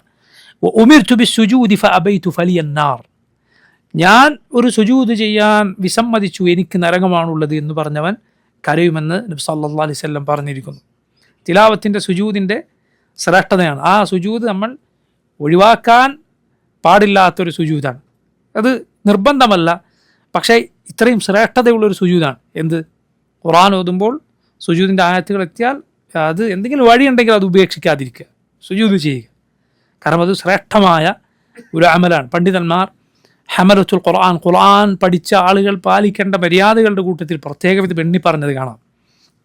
അതായത് തിലാവത്തിൻ്റെ സുജൂദ് എത്തിയാൽ ആ സുജൂദ് പരമാവധി ഒഴിവാക്കാതിരിക്കുക. ശരിയാണത്. അതിൻ്റെ ഹുക്ം എന്താണെന്ന് ചോദിച്ചാൽ അത് മുസ്തഹബാണ്, സുന്നത്താണ്. തിലാവത്തിൻ്റെ സുജൂദ് നിർബന്ധമല്ല, വേണമെങ്കിൽ സുജൂദ് ചെയ്യാതെ പോകാം. പക്ഷേ പരമാവധി അത് നിർവഹിക്കുക. കാരണം അതിന് വലിയ പ്രത്യേകതയുണ്ട്. പരിശുദ്ധ ഖുർആനിൽ 15 ഇടങ്ങളിൽ ഈ തിലാവത്തിൻ്റെ സുജൂദ് ഉണ്ട്. ഒരു സൂറത്തിൽ മാത്രം 2 തവണ. ഏത് സൂറത്തിലാണ്? സൂറത്തുൽ ഹജ്ജ്. സൂറത്തുൽ ഹജ്ജിൽ 2 തവണ ഈ തിലാവത്തിൻ്റെ സുജൂദ് ചെയ്യേണ്ട സന്ദർഭങ്ങളുണ്ട്. അപ്പോൾ നോക്കൂ, ഇബ്ലീസ് ഈ സുജൂദ് ചെയ്യാതിരുന്നു. അവനെ നയിച്ചത് എന്താണ്? ഇബാഉൻ ഇസ്തിക്ബാറും. അവൻ്റെ വിസമ്മതം, അതുപോലെ അവൻ്റെ ഇസ്തിക്ബാർ, അവൻ്റെ അഹങ്കാരം. അതിനാൽ അവൻ കാഫിറായിത്തീർന്നു. അതുകൊണ്ടാണ് പണ്ഡിതന്മാർ പറഞ്ഞത് കുഫറിൻ്റെ ഇനങ്ങളിലൊന്നാണ്, കുഫറിന് 5 ഇനങ്ങളാണ്. അതിലൊന്നാണ് കുഫ്റു ഇബാഇൻ വസ്തിക്ബാർ, അഹന്തയുടെ, അഹങ്കാരത്തിൻ്റെ, വിസമ്മതത്തിൻ്റെ കുഫർ. കുഫർ എന്ന് പറയുന്നത് 5 ഇനങ്ങളാണ്. 5 രൂപത്തിൽ കുഫറുണ്ട്. ഒന്ന് കുഫ്റു ജുഹൂദിൻ വ തക്ദീബ്, 2 കുഫ്റു ഇബാഇൻ വസ്തിക്ബാർ, 3 കുഫ്റു ഇറാദ്, 4 കുഫ്റു ഷക്ക്, 5 കുഫ്റു നിഫാഖ്. ഒന്ന് കുഫ്റു ജുഹൂദിൻ വ തക്ദീബ്, അഥവാ കളവാണ്. ഇസ്ലാം കളവാണ്. മുഹമ്മദ് സ്വല്ലല്ലാഹു അലൈഹി വസല്ലം പറഞ്ഞത് കളവാണ് എന്ന് മനസ്സിൽ വിശ്വസിക്കുക. അത് കളവാണ് എന്ന് വിശ്വസിച്ചുകൊണ്ട് അതിനെ തള്ളിക്കളയുക. ഇതാണ് ഒന്നാമത്തെ കുഫറിൻ്റെ ഇനം. ഇത് വളരെ വളരെ വളരെ അപൂർവമായ കുഫറാണ്. കാരണം ഇബ്ലീസിൻ്റെ കുഫർ പോലും എന്തല്ല, അവന് ഇത് അറിയാഞ്ഞിട്ടല്ല, ഉള്ളിലറിയാം ഇത് സത്യമാണ് എന്ന്. അങ്ങനെയുള്ള കുഫറല്ല, മറിച്ച് അസത്യമാണ് ഇസ്ലാം എന്ന് വിശ്വസിക്കുക. ഇസ്ലാം യഥാർത്ഥത്തിൽ പഠിച്ച ഒരാളെ സംബന്ധിച്ചിടത്തോളം അത് ഉള്ളിൽ നിന്ന് പറയാൻ ഒരിക്കലും സാധ്യമല്ല, ഒരിക്കലും അത് സാധ്യം. അതുകൊണ്ട് അത് വളരെ അപൂർവമാണ്. നോക്കൂ, അബൂജഹലിനെ പോലെയുള്ള കൊടിയ കുഫാറുകൾ വരെ പറഞ്ഞിട്ടുള്ളത് എന്താണ്? ഞങ്ങളെ സംബന്ധിച്ചിടത്തോളം മുഹമ്മദ് കളവ് പറയുമെന്ന് ഞങ്ങൾക്ക് തോന്നുന്നില്ല. പക്ഷേ ഇത് ബനു ഉമയ്യയും ബനു ഹാഷിമും തമ്മിൽ പണ്ടേ ഉള്ള മത്സരമാണ്. അവരെന്തെങ്കിലും ചെയ്താൽ അബൂജഹൽ ബനു ഉമയ്യയാണ്, ഖുറൈശികളിലെ 2 വിഭാഗമാണ്. ബനു ഹാഷിം എന്തൊരു നന്മ ചെയ്താലോ, അവരെന്തെങ്കിലും ഒരു പുതിയ സംരംഭം തുടങ്ങി ആളുകളെ സഹായിക്കാൻ എന്തെങ്കിലും കാര്യം ചെയ്താൽ ബനു ഉമയ്യയും ചെയ്യും, അവർ വേറെ എന്തെങ്കിലും ചെയ്താൽ ഇവരും ചെയ്യും. അബൂജഹൽ പറഞ്ഞു ഞങ്ങളും ബനു ഹാഷിമും തമ്മിൽ ഈ മത്സരമാണ്, അവരെന്ത് ചെയ്താൽ ഞങ്ങളും ചെയ്യും. ഇപ്പം അവർ പറയുന്നു അവരുടെ കൂട്ടത്തിൽ ഒരു നബിയുണ്ട് എന്ന്. ഇത് ഞങ്ങൾ എന്ത് ചെയ്യും? നബി ഞങ്ങൾക്ക് ഉണ്ടാക്കാൻ പറ്റില്ലല്ലോ എന്ന് ആണ് അബൂജഹൽ പറഞ്ഞത്. നോക്കാം അവൻ്റെ അഹങ്കാരം എന്ന് പറയുന്നത്. ഉമയ്യത്ത് ഇബ്നു അബി സൽത്ത്, അയാളുടെ കവിത വളരെ അറിയപ്പെട്ട കവിതകളാണ്. നബി സല്ലല്ലാഹു അലൈഹി വസല്ലം പിൽക്കാലത്ത് ഒരു സഹാബിയുടെ കൂടെ യാത്ര ചെയ്യുമ്പോൾ ചോദിച്ചിട്ടുണ്ട്, നിനക്ക് ഉമയ്യത്ത് ഇബ്നു അബി സൽത്തിൻ്റെ കവിത വല്ലതും ഓർമ്മയുണ്ടോ? അപ്പോൾ പറഞ്ഞു എനിക്കറിയാം. പറഞ്ഞു എന്നാ ചൊല്ലി. അപ്പോൾ ആ സഹാബി കുറച്ച് വരികൾ ചൊല്ലിക്കൊടുത്തു. നബി സല്ലല്ലാഹു അലൈഹി വസല്ലം പറഞ്ഞു ഇനിയും, പിന്നെയും ചൊല്ലിക്കൊടുത്തു. ഇനിയും പിന്നെയും ചൊല്ലിക്കൊടുത്തു. കാരണം തൗഹീദ് പറയുന്ന 7 ആകാശങ്ങൾക്ക് മുകളിലുള്ള റബ്ബിനെ, അവനെക്കുറിച്ച്, അവൻ്റെ പരിശുദ്ധിയെ പ്രകീർത്തിക്കുന്ന, പരലോകത്തെക്കുറിച്ചൊക്കെ പറയുന്ന കവിതയാണ്. ആരുടെ കവിത? മുമ്പ് കാലത്ത് കാഫറായി മരിച്ച ഉമയ്യത്ത് ഇബ്നു അബി സൽത്ത് എന്നു പേരുള്ള ഒരാളുടെ കവിതയാണത്. അയാൾ തൗഹീദ് ആളുകളോട് പറഞ്ഞു. എന്നിട്ട് പറഞ്ഞു ഇതാ ഒരു നബി വരാനിരിക്കുന്നു, ഈ നാട്ടിലാണ് വരിക എന്നൊക്കെ പറഞ്ഞു. അവസാനം മുഹമ്മദ് സല്ലല്ലാഹു അലൈഹി വസല്ലം വന്നപ്പോൾ ആൾ വിശ്വസിക്കാൻ തയ്യാറായില്ല. നബി സല്ലല്ലാഹു അലൈഹി വസല്ലം പറഞ്ഞു അയാളുടെ കവിതയിലൂടെ ഇസ്ലാം ആകാൻ അടുത്തിരിക്കും. മറ്റു ചില റിവായത്തുകൾ കാണാം അയാളുടെ ഷിഅർ ഇസ്ലാമിലാണ് എന്ന്. ആളോട് ചോദിച്ചു നിങ്ങളല്ലേ പറഞ്ഞു ഒരു നബി വരുമെന്ന്, എന്നിപ്പോൾ വന്നപ്പോൾ വിശ്വസിക്കാത്തത്? അയാൾ പറഞ്ഞു എൻ്റെ ഗോത്രത്തിലെ സ്ത്രീകളോടൊക്കെ ഞാൻ പറഞ്ഞിരുന്നത് ആ വരാനിരിക്കുന്ന നബി ഞാനാകുമെന്നാണ്. ഇനിയിപ്പോൾ എങ്ങനെ മറ്റൊരാളുടെ അനുയായിയായി ഞാൻ അവരുടെ മുന്നിലേക്ക് ചെല്ലും? ലാ ഇലാഹ ഇല്ലല്ലാഹ്. നിങ്ങൾ ചിന്തിച്ചു നോക്കൂ, ഒരു മനുഷ്യനെ അവസാനിക്കാത്ത ദൗർഭാഗ്യത്തിൽ ഒരിക്കലും ഒടുങ്ങാത്ത നരകത്തിയിൽ അകപ്പെടുത്തിയത്, ഈ ദൗർഭാഗ്യത്തിൽ അകപ്പെടുത്തിയത് അവൻ്റെ ഏത് ചിന്താഗതിയാണ് ചിന്തിച്ച് നോക്കി. ഞാൻ അവരോട് എന്ത് പറയാം, പെണ്ണുങ്ങളോട് ഞാൻ എന്ത് പറയും? ആ നബി ഞാനാകുമെന്നാണ് ഞാൻ വിചാരിച്ചത് എന്ന് പറഞ്ഞ് ഇസ്ലാം സ്വീകരിക്കാത്ത നബി സല്ലല്ലാഹു അലൈഹി വസല്ലം പിൻപറ്റാൻ തയ്യാറാകാത്ത ഉമയ്യത്ത് ബിൻ അബി സൽത്ത്, നമുക്ക് അയാളുടെ അഹങ്കാരമാണ് അതിലേക്ക് നയിച്ചത്. കിബർ മനുഷ്യനെ എത്തിച്ചേർക്കുന്ന അപകടങ്ങൾ നിങ്ങൾ നോക്കൂ. അറിയാഞ്ഞിട്ടല്ല. ഹിറഖിൽ, എന്താ ഹിറഖിലിന് സംഭവിച്ചത്? അബൂ സുഫിയാനോട് നബി സല്ലല്ലാഹു അലൈഹി വസല്ലമയുടെ അടയാളങ്ങളൊക്കെ ചോദിച്ച് ഉറപ്പുവരുത്തിയ ആളാണ് ഹിറഖിൽ. നബിയുടെ അടയാളങ്ങളൊക്കെ ചോദിച്ച് ഉറപ്പുവരുത്തി. എന്നിട്ട് പറഞ്ഞു, ഇതാ നിങ്ങൾ ഈ പറയുന്നത് പോലെയാണ് കാര്യമെങ്കിൽ എൻ്റെ മൗദുഉൽ ഖദമി, എൻ്റെ ഈ കാൽ നിൽക്കുന്ന ഇടം ആ നബിയുടെ അധികാരത്തിന് കീഴിൽ വരും. ഈ അധികാരം എനിക്കില്ലായിരുന്നുവെങ്കിൽ ഞാൻ ചെന്ന് ആ നബിയുടെ കാല് കഴുകി കൊടുക്കുമായിരുന്നു. നസ്രാനികളുടെ ബഹുമാനത്തിൻ്റെ രീതിയാണല്ലോ പാദ ശുശ്രൂഷ, കാല് കഴുകി കൊടുക്കുക. ഞാൻ ആ നബിയുടെ കാല് കഴുകി കൊടുക്കുമായിരുന്നു. എന്നിട്ട് ആളെന്ത് ചെയ്തു? അയാളുടെ കൊട്ടാരത്തിലെ നേതാക്കന്മാരെയും മറ്റൊക്കെ വിളിച്ചു കൂട്ടി. ഇമാം ബുഖാരിയുടെ സഹീഹിൽ നമുക്ക് കാണാം, എല്ലാവരെയും വിളിച്ചു കൂട്ടി. എന്നിട്ട് പട്ടാളക്കാരോട് പറഞ്ഞു പുറത്തുനിന്ന് വാതിൽ പൂട്ടാൻ, പുറത്തുനിന്ന് വാതിലടക്കാൻ. എന്നിട്ട് ഈ ആളുകളോട് അയാൾ ചോദിക്കുകയാണ്, കൊട്ടാരത്തിലെ പ്രമുഖരാണ്, വലിയ വലിയ ആ സാമ്രാജ്യത്തിലെ ആളുകളാണ്, അവരൊക്കെ വിളിച്ചു കൂട്ടി ചോദിച്ചു, എന്താണ് ഈ നബിയെ നമ്മൾ പിൻപറ്റുന്നതിനെ കുറിച്ച് നിങ്ങളുടെ അഭിപ്രായം എന്താണ്? നമുക്ക് ഈ ലോകത്തും പരലോകത്തും വിജയിക്കാം. ഈ ആളുകൾ അവർ ഇത് കേട്ടതോടെ ദേഷ്യപ്പെട്ടു. ഇയാളുടെ വാക്കുകളൊന്നും, ഇയാളുടെ ഈ വാക്ക് കേട്ടപ്പോൾ അവർ അങ്ങേയറ്റം ദേഷ്യപ്പെട്ട് അവർ ആ സദസ്സ് അത് ബഹിഷ്കരിച്ച് പോകാൻ വേണ്ടി ഒരുങ്ങി. അവരോടൊന്ന് നീങ്ങി. വാതിൽക്കെത്തിയപ്പോൾ വാതിലൊക്കെ പൂട്ടിയിരിക്കണം. അപ്പോൾ ഹിറഖിൽ പറഞ്ഞു, ഞങ്ങളെ ദീനിൽ നിങ്ങൾക്ക് എത്ര ഉറപ്പുണ്ട് നോക്കാൻ പരിശോധിക്കാൻ വേണ്ടി പറഞ്ഞതാണ്. അതെനിക്ക് ആ നബിയെ പിൻപറ്റാൻ യാതൊരു ഉദ്ദേശമില്ല. നോക്കൂ നിങ്ങൾ, അയാളുടെ കസേര ഭയം പോകുമെന്ന് പേടിച്ചു. അയാളെ പോലെയുള്ള നസ്രാനികളായ ഭരണാധികാരികൾ ചിലരെ ഇസ്ലാം സ്വീകരിച്ചതിൻ്റെ പേരിൽ കൊട്ടാരത്തിലുള്ള ആളുകൾ കൊന്നുകളഞ്ഞിട്ടുണ്ട്. മനസ്സിലായില്ലേ? ഇപ്പോൾ ഒരു രാജാവെന്ന് പറയുമ്പോൾ നമ്മൾ വിചാരിക്കുന്നത് പോലെയല്ല പലപ്പോഴും. എല്ലാ അധികാരവും അയാളുടെ കയ്യിലായിക്കോണമെന്നില്ല, പുറമേക്ക് അയാളായിരിക്കും. പക്ഷേ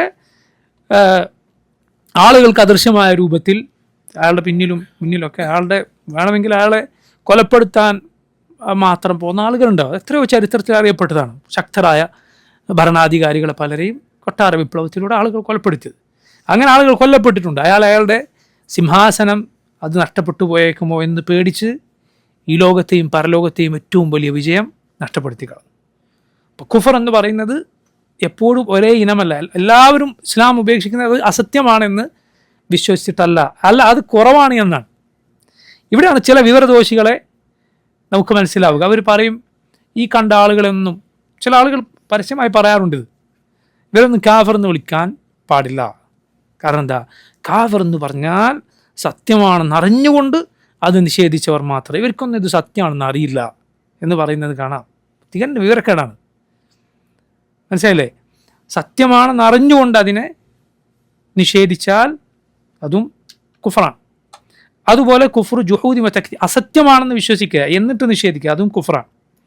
ഒന്നാമത്തേത് കുഫ്റു ജുഹൂദിൻ വതക്ദീബ്. രണ്ടാമത്തേത് ഇബ്ലീസിൻ്റെ കുഫറാണ്, കുഫ്റു ഇബാഇൻ വസ്തിക്ബാർ, അഹങ്കാരത്തിൻ്റെ വിസമ്മതത്തിൻ്റെ കുഫർ.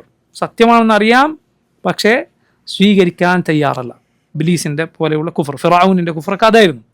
അവനറിയാം. മൂസ അലൈഹി ഇസ്ലാം അവരോട് പറഞ്ഞിട്ടുണ്ട്, ലഖദ് അലിംത മാ അൻസല ഹൗലാഇ ഇല്ലാ റബ്ബുസ് സമാവാതി വൽ അർദ്, ഇത് അവതരിപ്പിച്ചത് ആകാശഭൂമികളുടെ റബ്ബാണ് എന്ന് നിനക്കറിയാം. മൂന്നാമത്തെ കുഫറാണ് കുഫറു ഇഅറാദ്, ഇഅറാദിൻ്റെ കുഫർ. എന്താണ് ഇഅറാദിൻ്റെ കുഫർ എന്ന് പറഞ്ഞാൽ? ഒരാളോട് നമ്മൾ പറയുകയാണ്, ഇതാ മുഹമ്മദ് സല്ലല്ലാഹു അലൈഹി വസല്ലം എന്ന ഒരു നബിയുണ്ട്, അല്ലെങ്കിൽ അയാൾ കേൾക്കുകയാണ് റസൂലുള്ളാഹി സ്വല്ലല്ലാഹു അലൈഹി വസല്ലമയെ കുറിച്ച്. പക്ഷെ അയാളെ സംബന്ധിച്ചിടത്തോളം അയാൾ പറയുകയാണെന്ന്, എൻ്റെ വിഷയമല്ല, നബി ആയിക്കോട്ടെ അല്ലാതിരിക്കട്ടെ, അതൊന്നും എനിക്ക് വിഷയമല്ല എന്ന നിലക്ക് അയാളുടെ ജീവിതവുമായി പോവുകയാണ്. എത്ര ഇങ്ങനെയുള്ള ആളുകൾ ഇന്ന് നമുക്കറിയാം.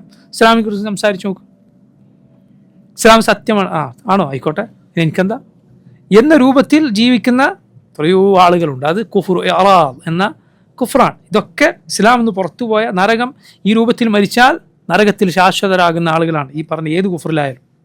മൂന്നാമത്തെ കുഫർ എന്താണ്? കുഫ്റു ഇഅറാദ്. നാലാമത്തേത് കുഫ്റു ഷക്ക്, ഷക്കിൻ്റെ കുഫറാണ്, സംശയത്തിൻ്റെ കുഫർ. മുഹമ്മദ് സല്ലല്ലാഹു അലൈഹി വസല്ലമയെ കുറിച്ച് ഒരാൾ കേൾക്കുകയാണ്, ഇസ്ലാമിനെ കുറിച്ച് ഒരാൾ കേൾക്കുകയാണ്.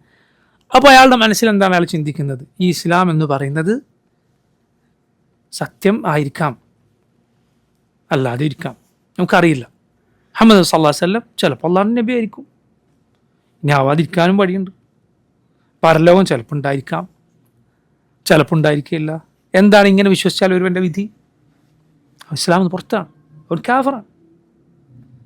ചില മുസ്ലിമീങ്ങൾ വിവരമില്ലാതെ പറയാറുണ്ട്, എന്തായാലും നമ്മൾ നല്ലതൊക്കെ ചെയ്യുന്ന പരലോകത്ത് ചെന്ന് എങ്ങാനും സ്വർഗം എങ്ങാനും ഉണ്ടെങ്കിൽ, നരകമുണ്ടെങ്കിൽ നമ്മൾ കുടുങ്ങിപ്പോണ്ട. എന്താണ് അങ്ങനെ വിശ്വസിക്കുന്നവൻ്റെ വിധി? അവൻ ഇസ്ലാം എന്ന് പുറത്താണ്, കാഫറാണ്. എന്താണ് കാരണം? സഹോദര, പരലോകമുണ്ട് എന്ന്, ഈ ദീൻ സത്യമാണ് എന്ന് അല്ലാഹു റബ്ബുൽ ആലമീൻ പറഞ്ഞതാണ്. മുഹമ്മദ് സല്ലല്ലാഹു അലൈഹി വസല്ലം അടക്കമുള്ള മുഴുവൻ നബിമാരും പറഞ്ഞതാണ്. അതിൽ നീ സംശയിക്കുകയാണ്. അള്ളാഹു കിതാബുകൾ മുഴുവൻ അവതരിപ്പിച്ചു. അള്ളാഹുവിൻ്റെ കിതാബുകൾ മുഴുവനുണ്ട്. പരലോക വിശ്വാസം, അള്ളാഹുവിനെ കുറിച്ചുള്ള വിശ്വാസം, അവൻ്റെ റസൂലുകൾ മുഴുവൻ പഠിപ്പിച്ചതാണ് ഇത് വിശ്വാസം. അതിൽ നീ സംശയിക്കാന്ന് പറഞ്ഞാൽ ഇസ്ലാം എന്ന് പുറത്തു പോകും. ഒരു അടിസ്ഥാന നിയമം, ഒരു ഖായിദകൾ പഠിച്ചു വെക്കുക. യഖീൻ നിർബന്ധമായ, ഉറച്ച വിശ്വാസം നിർബന്ധമായ ഏത് കാര്യത്തിലും ഒരാൾ സംശയിച്ചാൽ അവൻ ഇസ്ലാം എന്ന് പുറത്താണ്. ഒരു കാര്യത്തിൽ യഖീൻ നിർബന്ധമാണ്, ഒരു സംശയവുമില്ലാത്ത ദൃഢവിശ്വാസം നിർബന്ധമാണ്. അതിലൊരുത്തൻ സംശയിച്ചാൽ അവൻ ഇസ്ലാം എന്ന് പുറത്താണ്. പരലോകം ഉണ്ടോ? ചിലപ്പോൾ ഉണ്ടാകാം, ഉണ്ടാവില്ല എന്ന് പറഞ്ഞാൽ ഇസ്ലാം എന്ന് പുറത്താണ്. അള്ളാഹു അല്ലാത്ത ഇലാഹുകൾ വല്ലതും ഉണ്ടോ? ഇല്ലേ? ഈ ബിംബങ്ങളും മരണപ്പെട്ട് കിടക്കുന്ന ആളുകളും അവരാരാധിക്കുന്നവർക്ക് ഉപകാരങ്ങൾ ചെയ്തു കൊടുത്തേക്കുമോ? ചിലപ്പോൾ കൊടുത്തേക്കും. അവർക്ക് അതിനർത്ഥം എന്താണ്? പ്രാർത്ഥിക്കപ്പെടാൻ അവർക്ക് അർഹതയുണ്ട്. അതിലൊരുത്തൻ സംശയിക്കാൻ, അള്ളാഹു മാത്രമാണ് ഇലാഹ് എന്നതിൽ സംശയിക്കാൻ ഇസ്ലാം എന്ന് പുറത്താണ്. മനസ്സിലായില്ലേ? ചില ആളുകൾ പറയാറുണ്ട്, ബിംബങ്ങളുടെ അരികിൽ ചെന്ന് അവരെ ആരാധിക്കുക. ശരിയാണ്, ആ ബിംബങ്ങൾ അവനെ സഹായിച്ചേക്കും, അവരുടെ ദൈവങ്ങൾ അവനെ സഹായിച്ചേക്കും. ചിലപ്പോൾ അവന് അങ്ങനെ എന്തെങ്കിലും കിട്ടിയാലോ? പാടില്ല. അവർക്കൊന്നും ഉലൂഹിയത്തിന് ഒരിക്കലും അർഹതയില്ല. ഈ ദീൻ മാത്രമാണ് സത്യം. ഇത് യാതൊരു സംശയവുമില്ലാതെ വിശ്വസിച്ചിരിക്കണം, ഒരു ശക്കുമില്ലാതെ വിശ്വസിച്ചിരിക്കണം. എങ്കിലും ഒരാൾ മുസ്ലിമാവുള്ളൂ. കുഫറിൻ്റെ 4ാമത്തെ ഇനമാണ് കുഫർ ഷക്ക്. 5ാമത്തെ ഇനമാണ് കുഫർ നിഫാഖ്. നിഫാഖിൻ്റെ കുഫർ എന്നാൽ എന്താണ്? അവൻ പുറമേക്ക് മാത്രം വിശ്വാസം അഭിനയിക്കുന്നു, ഉള്ളിൽ അവന് വിശ്വാസമല്ല. അവൻ ദുനിയാവിൻ്റെ എന്തെങ്കിലും താല്പര്യത്തിന് വേണ്ടി പറയുകയാണ് മുഹമ്മദ് സല്ലല്ലാഹു അലൈഹി വസല്ലം അള്ളാഹുവിൻ്റെ റസൂലാണ്, പക്ഷെ ഉള്ളിൽ അവൻ അതിൽ വിശ്വാസമില്ല. പരലോകത്തിൽ അവന് വിശ്വാസമില്ല, അല്ലെങ്കിൽ വിശ്വസിക്കേണ്ട ഏതെങ്കിലും കാര്യത്തിൽ അവന് വിശ്വാസം, അവൻ ഇസ്ലാം പുറമേക്ക് അഭിനയിക്കുകയാണ്. അതിന് കുഫറു നിഫാഖ് എന്ന് പറയും. ഇത് 5ഉം കുഫറിൻ്റെ ഇനങ്ങളാണ്. ഏത് കുഫറിൻ്റെ? അൽ കുഫർ അക്ബർ, ഇസ്ലാം എന്ന് പുറത്തു പോകുന്ന കുഫറിൻ്റെ ഇനങ്ങളാണ്. ഇതൊന്നും എന്തല്ല, ചെറിയ കുഫറല്ല, മറിച്ച് ഇസ്ലാം എന്ന് പുറത്തു പോകുന്ന കുഫറാണ്. കുഫറു ജുഹൂദിൻ വ തക്ദീബ്, കുഫറു ഇബാഇൻ വ ഇസ്തിക്ബാർ, കുഫറു ഇഅറാബ്, കുഫറു ഷക്ക്, കുഫറു നിഫാഖ്. ഈ 5 ഇനങ്ങൾ. ഇബ്ലീസിൻ്റെ കുഫർ ഇതാണ്, ഇബാഇൻ്റെയും ഇസ്തിക്ബാറിൻ്റെയും കുഫർ. അതാണ് അള്ളാഹു പറയുന്നത്, അബ വസ്തക്ബറ വകാന മിനൽ കാഫിരീൻ. അവൻ വിസമ്മതിച്ചു, അവൻ അഹങ്കരിച്ചു, അവൻ കാഫറുകളുടെ കൂട്ടത്തിൽ ആയിത്തീർന്നു. ഇതോടെ നോക്കൂ, ഇബ്ലീസ് അവൻ അള്ളാഹുവിൻ്റെ സാമീപ്യത്തിൽ നിന്ന് പുറന്തള്ളപ്പെട്ടു. അവൻ ശപിക്കപ്പെട്ട ഒരുവനായി തീർന്നു. അന്ത്യനാൾ വരെ ആദം അലൈഹിസ്സലാമിനോടുള്ള, ആദം നബിയുടെ മക്കളോടുള്ള ശത്രുത പ്രഖ്യാപിക്കുകയും അവരെ വഴിപിഴപ്പിക്കും എന്ന് പ്രതിജ്ഞ ചെയ്യുകയും അതിനുവേണ്ടി റബ്ബെ എനിക്ക് ആയുസ് നീട്ടിത്തരണമെന്ന് പറയുകയും ചെയ്തു. യാ സുബ്ഹാനല്ലാഹ്. അവൻ്റെ കുഫറിൻ്റെ കടുപ്പ നിങ്ങൾ നോക്കൂ. അതുകൊണ്ടാണ് നമ്മൾ ചില ആളുകൾ ചിലപ്പോൾ ചോദിക്കാറുണ്ട്, എന്താണ് ഈ ആളുകൾക്ക് ഇങ്ങനെ ഇതൊക്കെ അറിഞ്ഞിട്ട് സ്വീകരിക്കാത്തത്? ഇതൊക്കെ അറിയില്ല ഈ ആളുകൾക്ക്, എന്നിട്ടെന്തേ ഇങ്ങനെ? നിങ്ങൾ ഇബ്ലീസിനെ പറ്റി ചിന്തിച്ച് നോക്ക്. ഇബ്ലീസിനെ അറിയാഞ്ഞിട്ടാണോ? അല്ല. പക്ഷേ ചില ആളുകൾ അങ്ങനെയായിരിക്കും. അസത്യത്തിൽ, ബാത്തിലിൽ ഉറച്ചു നിൽക്കാൻ അവർക്ക് എന്തെന്നില്ലാത്ത വാശിയായിരിക്കും. കുഫറിന് വേണ്ടി അവർ എന്തും പ്രവർത്തിക്കും. അല്ലാഹു സുബ്ഹാനഹു വ തആല പറഞ്ഞതുപോലെ, ഇന്നല്ലദീന കഫറു യുൻഫിഖൂന അംവാലഹും ലിയസുദ്ദു അൻ സബീലില്ലാഹ്. അള്ളാഹുവിൽ നിഷേധിച്ചവരായ ആളുകൾ അവർ അള്ളാഹുവിൻ്റെ മാർഗത്തിൽ നിന്ന് ജനങ്ങളെ തടയാൻ വേണ്ടി അവരുടെ സമ്പത്ത് ചെലവഴിക്കുന്നു. അവൻ കോടികൾ ചെലവഴിക്കുന്നതിൻ്റെ ഉദ്ദേശം ഇസ്ലാമിനെ പൊളിക്കുക, ഇസ്ലാമിലേക്ക് ആളുകൾ പോകുക. അതിനുവേണ്ടി പണം ചെലവഴിക്കുന്ന ആളുകൾ ഉണ്ടാകുമെന്ന് അള്ളാഹു പറയുകയാണ്. നോക്കൂ, അതുകൊണ്ട് കുഫറിന് വേണ്ടി മരിക്കാൻ, പിശാചിൻ്റെ വഴിയിൽ മരിക്കാനും അവൻ്റെ വഴിയിൽ യുദ്ധം ചെയ്യാനും അവൻ്റെ വഴിയിൽ പണം ചെലവഴിക്കാനും ആളുകളുണ്ടാവും. അതിൽ നീ അത്ഭുതപ്പെടേണ്ടതില്ല. അള്ളാഹു അങ്ങനെ നിശ്ചയിച്ചിട്ടുണ്ട്. ചില പണ്ഡിതന്മാർ പറഞ്ഞതുപോലെ നീ ആളുകൾ എങ്ങനെ പിഴച്ചു എന്നതിലല്ല അത്ഭുതപ്പെടേണ്ടത്, യഥാർത്ഥത്തിൽ രക്ഷപ്പെട്ടവനൊക്കെ എങ്ങനെ രക്ഷപ്പെട്ടു എന്നതിലാണ് അത്ഭുതം. ഹിദായത്തിൽ അവനൊക്കെ എങ്ങനെ ഹിദായത്തിൽ, അതിനാണ് അത്ഭുതമുള്ളത്. വലാലത്തിൽ വഴികേടിലകപ്പെട്ടവൻ എങ്ങനെ വഴികേടിലായി എന്നത് ചിന്തിച്ചിട്ട് നീ അത്ഭുതപ്പെടേണ്ടതില്ല. അതങ്ങനെയാണ്, അള്ളാഹു അങ്ങനെയാണ് നിശ്ചയിച്ചിട്ടുള്ളത്. അവൻ നരകത്തിനു വേണ്ടി പടച്ചിട്ടുള്ള ആളുകളുണ്ട്, അവരാ വഴിക്ക് മാത്രമേ പോവുകയുള്ളൂ. നസ്അലുല്ലാഹൽ ആഫിയ വസ്സലാമ. ഇതിലൂടെ ഇബ്ലീസിൻ്റെ ആദം അലൈഹിസ്സലാമിനോടും മക്കളോടുമുള്ള ശത്രുത വെളിപ്പെടുകയാണ്. അള്ളാഹു റബ്ബുൽ ആലമീൻ അവനെ വിശേഷിപ്പിച്ചത് എങ്ങനെയാണ്? അദുവി അദുവക്കും, എൻ്റെ ശത്രുവും നിങ്ങളുടെ ശത്രുവും. എൻ്റെ ശത്രുവാണവൻ, അതുപോലെ നിങ്ങളുടെ ശത്രുവാണ് എന്നു മാത്രമല്ല റബ്ബ് സുബ്ഹാനഹു വതആല ചോദിച്ചിട്ടുണ്ട്, അഫതത്തഖിദൂനഹു വദുർരിയതഹു ഔലിയാ മിൻ ദൂനി വഹും ലക്കും അദു.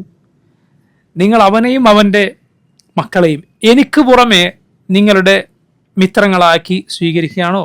വഹും ലക്കും അദു, അവൻ നിങ്ങളുടെ ശത്രുക്കളാണ്. ഇബ്നുൽ ഖയ്യിം റഹിമഹുല്ലാ അദ്ദേഹം പറഞ്ഞു, ആ ആയത്തിൽ ഉള്ള ഒരു ലത്തീഫ, ഒരു ചിന്തിച്ചാൽ മനസ്സിലാക്കാൻ സാധിക്കുന്ന ഒരു ഗുണപാഠമുണ്ട്. എന്താണത്? അതായത് അള്ളാഹു ചോദിക്കാൻ, യഥാർത്ഥത്തിൽ ഇബ്ലീസിനോടുള്ള എൻ്റെ ശത്രുത തന്നെ നിങ്ങളുടെ പിതാവ് കാരണത്താലായിരുന്നു, നിങ്ങളുടെ പിതാവിനോടുള്ള അവൻ്റെ ശത്രുത കാരണത്താലായിരുന്നു ഇബ്ലീസ് എൻ്റെ ശത്രുവായി തീർന്നത്. എന്നിട്ട് പിന്നെ അവനെ തന്നെ നിങ്ങൾ മിത്രമായി സ്വീകരിക്കുക.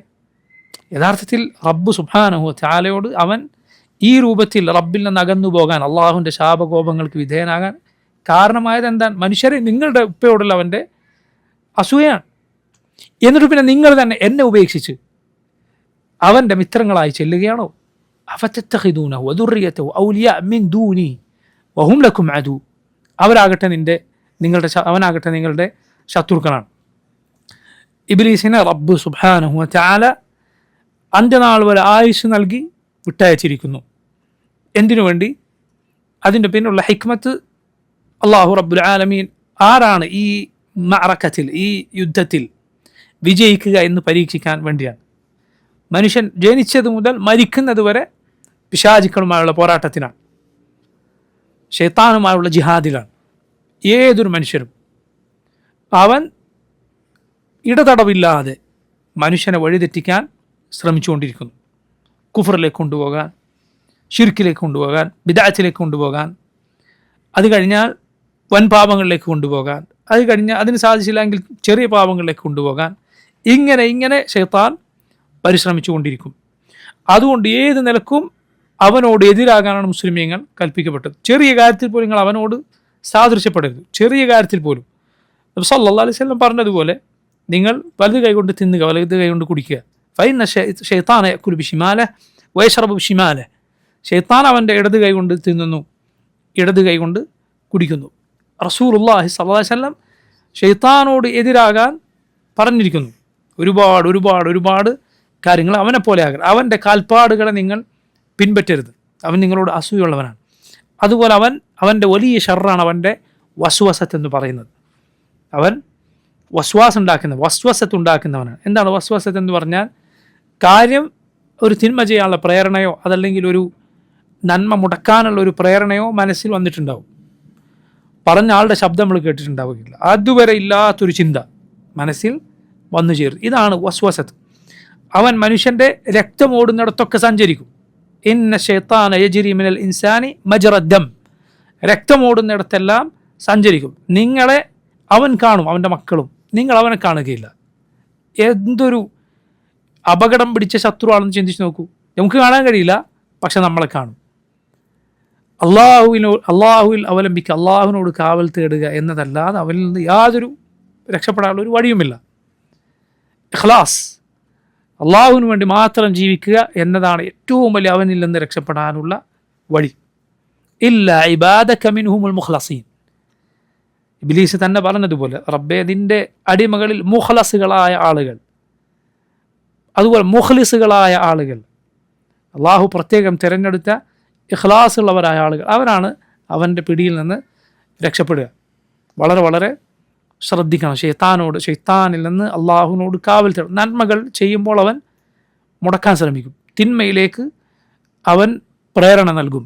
അള്ളാഹു റബ്ബുൽ ആലമീൻ അവൻ്റെ കെണിയിൽ നിന്ന് രക്ഷപ്പെടാൻ വച്ചിട്ടുള്ള വഴി ഒന്ന് ഖലാസാണ്, രണ്ടാമത്തേത് ഇസ്തിഗ്ഫാറാണ്. അവനാകെ കുഴഞ്ഞു പോകുന്ന കാര്യം എന്താണ്? ഷെയ്ത്താൻ തളർന്നു പോകുന്ന കാര്യം എന്താണ്? അവൻ ഈ പണിയൊക്കെ എടുത്തിട്ട് ആദം അലൈഹിസ്സലാമിൻ്റെ മക്കളെ വഴിതെറ്റിക്കും. എന്നാൽ ആ തിന്മകളെല്ലാം ഒരൊറ്റ തൗബ കൊണ്ട്, ഇസ്തിഗ്ഫാർ കൊണ്ട് അള്ളാഹു പുറത്തു കൊടുക്കും. അതവനെ തകർത്ത് കളയുന്ന കാര്യമാണ്. അവനെ നേരിടേണ്ടത് എങ്ങനെയാണ്? അവനെ ചീത്ത പറഞ്ഞിട്ടല്ല. അവൻ്റെ ഒരു വളരെ മോശമായ സ്വഭാവമാണ്. അവനെ ചീത്ത പറഞ്ഞാൽ അവൻ വലുതാവും.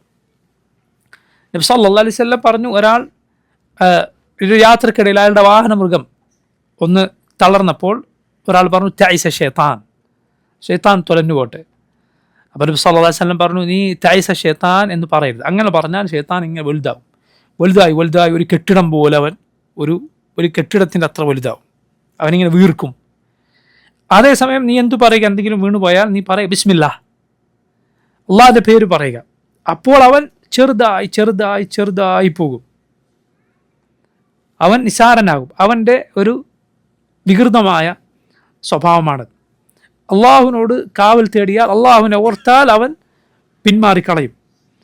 അവനെ ചീത്ത വിളിച്ചാൽ അവൻ ഇങ്ങനെ അങ്ങേയറ്റം മോശമായ സ്വഭാവമാണ് അവനുള്ളത്. അവനെ ചീത്ത പറഞ്ഞാൽ അവൻ വലുതാകും. അള്ളാഹുവിനോട് കാവൽ തേടിയാൽ, അള്ളാഹുവിൻ്റെ പേര് പറയപ്പെട്ടാൽ അവൻ ചെറുതാകും. റബ്ബിനെ സ്മരിക്കുക എന്നത് അവൻ്റെ കെണിയിൽ നിന്ന് രക്ഷപ്പെടാനുള്ള ഏറ്റവും വലിയ വഴിയാണ്. അതുപോലെ ഇസ്തിഗ്ഫാർ നടത്തുക. നിങ്ങൾ നോക്കൂ, ഇബാദത്തുകൾ കൊണ്ടാണ് അവൻ ചെറുതാവുക.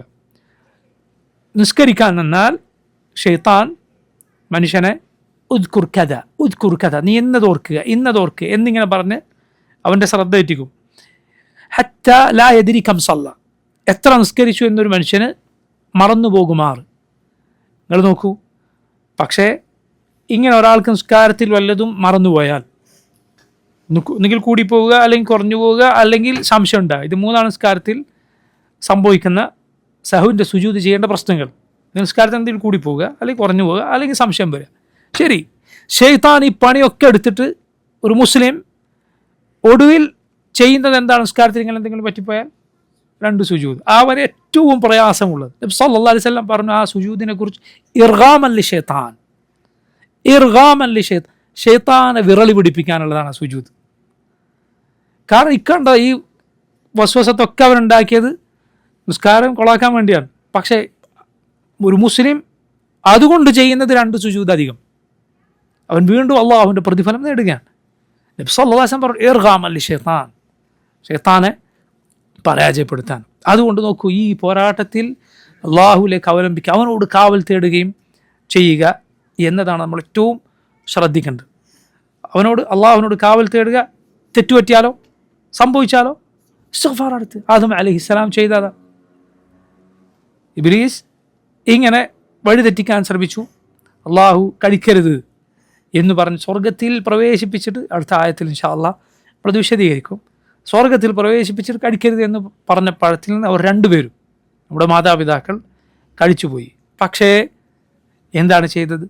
ഇസ്തിഗ്ഫാറാണ് അവർ നടത്തിയത്. അള്ളാഹു റബ്ബുൽ ആലമീൻ സ്വർഗത്തിൽ നിന്ന് പുറത്താക്കിയിട്ടുണ്ടോ ഏറ്റവും ഖൈറായ രൂപത്തിൽ അവിടെ വീണ്ടും പ്രവേശിപ്പിക്കാൻ വേണ്ടിയാണ്. ഈ പരീക്ഷണങ്ങളുടെ ഭൂമിയിൽ ആളുകൾ എത്തിച്ചേരാൻ അള്ളാഹു തീരുമാനിച്ചിട്ടുണ്ട്. അതുകൊണ്ട് ഷൈത്താനിൽ നിന്ന് രക്ഷ തേടാൻ ഏറ്റവും ശ്രദ്ധിക്കുക. അതുപോലെ അവൻ്റെ കെണികളെ കരുതിയിരിക്കുക.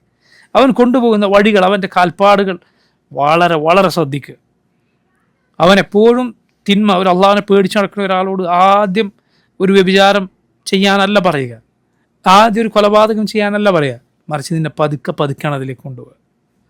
ഒരു ചെറിയ സംസാരത്തിലായിരിക്കും തുടക്കം.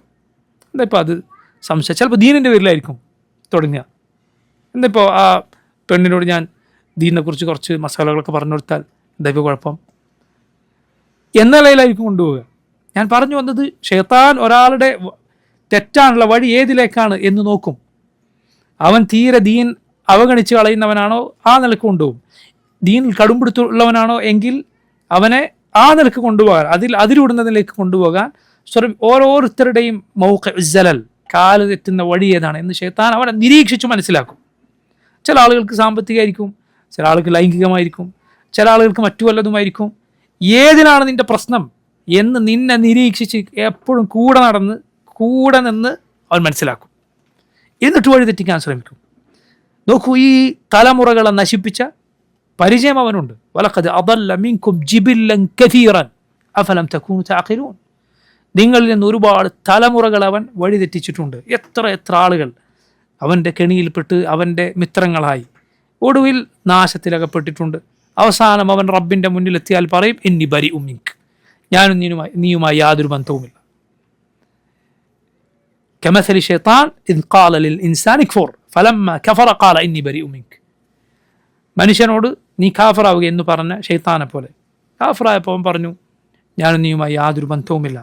അവൻ ചെറുതിലേക്ക്, അതിൻ്റെ പിന്നടുത്തിലേക്കുണ്ട്. അതുകൊണ്ട് നോക്കൂ, അള്ളാഹുവിൻ്റെ ദീനിനെതിരാകുന്ന ചെറിയ വഴിയെ സൂക്ഷിക്കും. ഇത് വലുതിലേക്ക് കൊണ്ടുപോകാൻ ശൈത്താൻ നിൻ്റെ മുന്നിൽ ഇട്ടിരുന്നായിരിക്കും.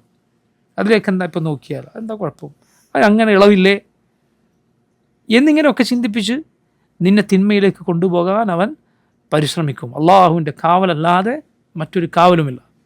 റബ്ബിൽ അവലംബിച്ചാലല്ലാതെ അവൻ്റെ കെണിയിൽ നിന്ന് രക്ഷപ്പെടാൻ ഒരു വഴിയുമില്ല. നസല്ലാഹു അൽ ആഫിയ വസ്സലാമ.